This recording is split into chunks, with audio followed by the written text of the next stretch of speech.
So, hello, my friends. It's been a while. I decided to start anew and create this page with the focus of fitness right now. Eventually, I want to branch out to more things, as I don't think fitness is the only thing that describes me, the only thing I'm fascinated about.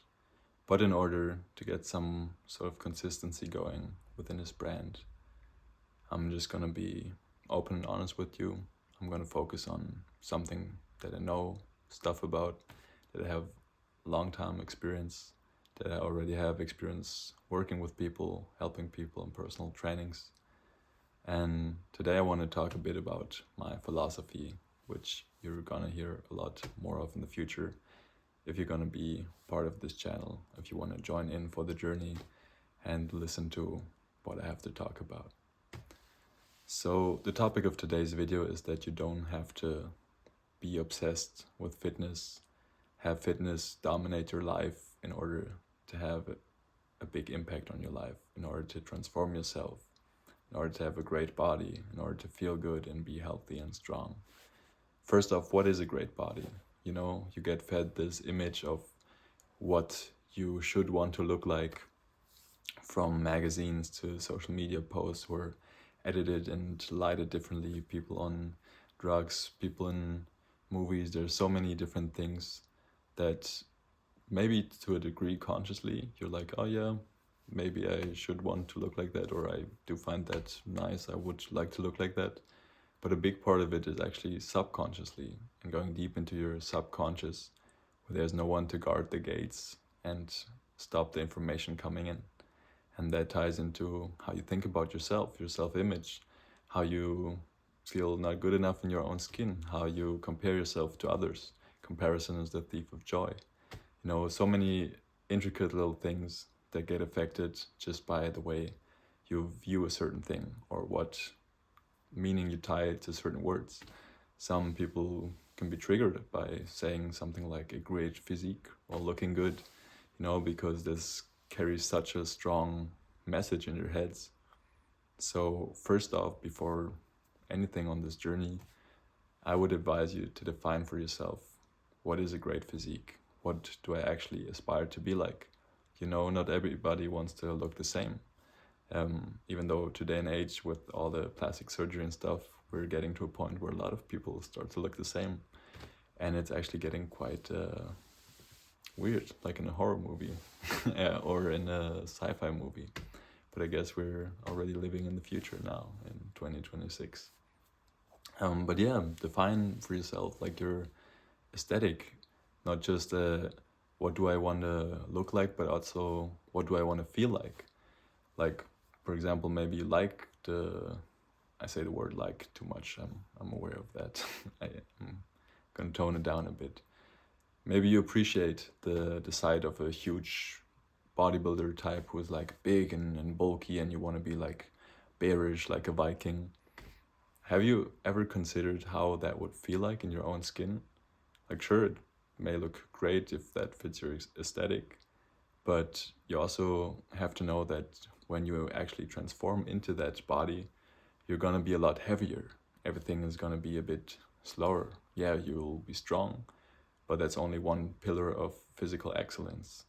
You may also want to be agile, athletic, flexible, mobile, you know, have a big range of motion, have muscle endurance, maybe tire out quickly and all you can do is like lift one heavy weight once and that's it. That's not really applicable to real survival. If you look at athletes, if you look at people not on the cover of sports magazines, but people who actually practice a sport, they usually have a way more grounded in nature type physique. If you look at swimmers or soldiers, special ops, statues. For me, Greek statues have always been a big inspiration, like the perfect proportions from millennia ago. Like, these people built these physiques, carved these statues to celebrate something that was way before all this nonsense which exists today.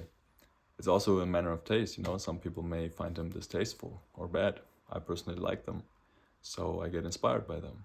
But that's where defining your own version of great has a big importance. Because if you aspire to an image which is not actually what you want to look like, the whole time you're just going to judge yourself by something that isn't even what you truly want.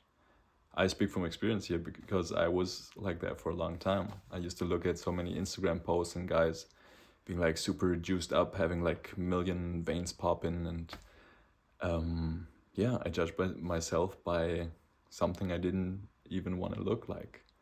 And then it becomes really unhealthy over time because you're looking at yourself only through a lens of this is not good enough, this is not good enough. That's like basically the whole sport of bodybuilding. Of course, it's also a sport which brought many interesting characters, many interesting stories, and it's by no means an easy sport if you want to be on the top level. But it's not really healthy psychologically because all you do basically is just look for imperfections and how to perfect them more. And some things may just be the way they are. So you can either accept them, embrace them, and learn to love them, or be miserable forever because you're never going to be perfect all around. We're human. It's okay to be imperfect in some ways.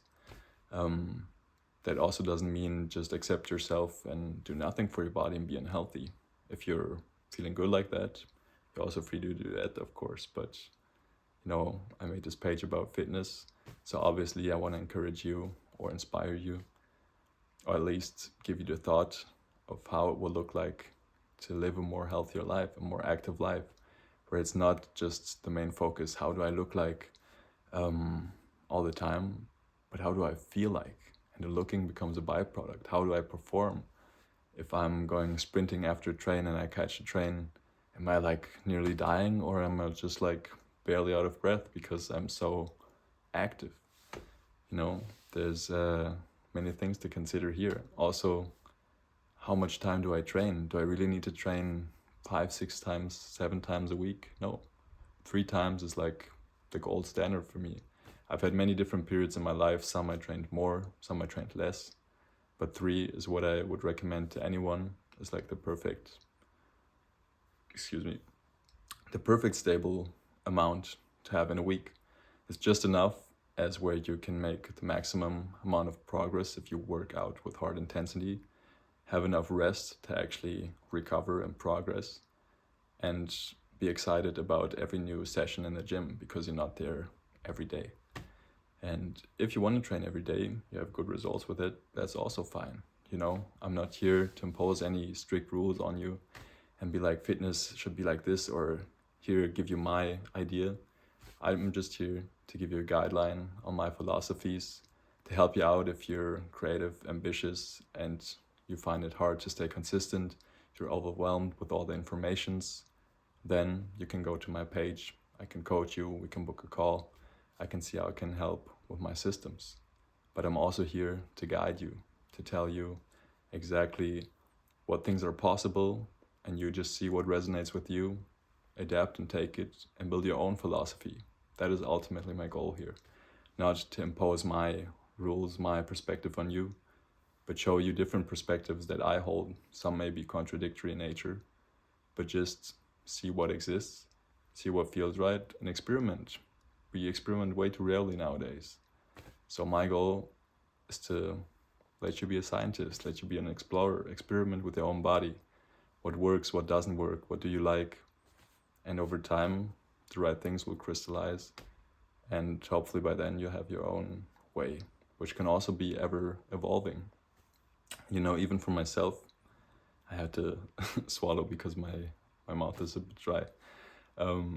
Even for myself, even though I'm teaching this, even though I have more than 10 years experience now, I'm also not at the finish point. I feel like there's always new things to be learned, and I'm so fascinated my whole life about this that I'm always soaking up everything. It doesn't feel like work for me, but someone else may not have the time to dedicate so much energy and focus towards learning all this stuff.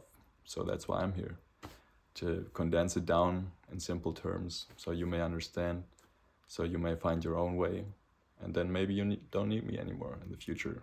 that's also fine. That's even what I want to do, because I want you to be independent, to be a sovereign being, to craft your own way and your own approach to fitness. There's not just one way to get in shape, not one way to do things. There's as many ways as there are humans, as there are life situations. So if that resonates with you, share this message and follow for more. Have a wonderful day.